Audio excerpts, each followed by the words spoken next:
আসসালামু আলাইকুম সবাইকে। আজকে তোমাদের জন্য নিয়ে আসলাম পার্সেন্টেজের প্যাচ। জুলজি চ্যাপ্টার 5 এর অনেকগুলো পার্সেন্টেজ এরকম মনে রাখা লাগে যা তোমাদের কাছে একটু কষ্টদায়ক। তাই তোমাদের জন্য চেষ্টা করব আজকে সহজে এবং সংক্ষিপ্তভাবে এই পার্সেন্টেজগুলো মনে রাখার ট্রিক্স শেয়ার করতে।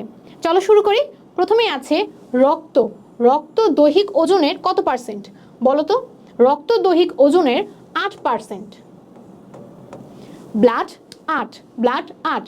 মস্তিষ্ক বা মাইন্ড দৈহিক ওজনের কত পার্সেন্ট? 2। মাইন্ড 2%। মাইন্ড বা ব্রেইন 2%। এরপর হচ্ছে গিয়ে অস্থিমজ্জা দৈহিক ওজনের কত পার্সেন্ট?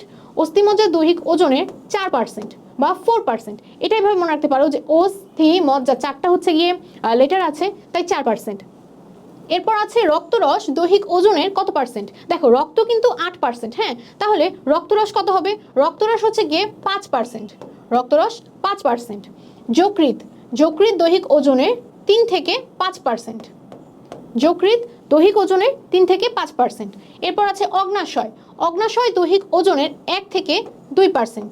অগ্নাশয় 1 থেকে 2। যকৃৎ 3 থেকে 5। যকৃৎ বা লিভারের মধ্যে হচ্ছে গিয়ে 5টা ওয়ার্ড আছে, LIVER, তাই এটার মধ্যে মনে রাখতে পারো 3 থেকে 5%। রক্তরস, দেখো রক্ত আছে হচ্ছে গিয়ে 8%, আর রক্তের মধ্যে থাকা রস মানে 3 বাদ দিবা, 3 বাদ দিলে থাকবে 5%। কারণ রক্তর মধ্যে আছে হচ্ছে গিয়ে 3টা word.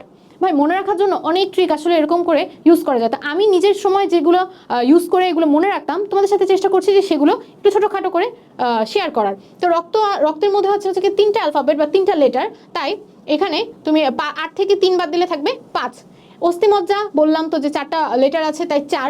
Brain 2%। Brain 2। Mind brain 2%। এবং রক্ত বা ব্লাড 8।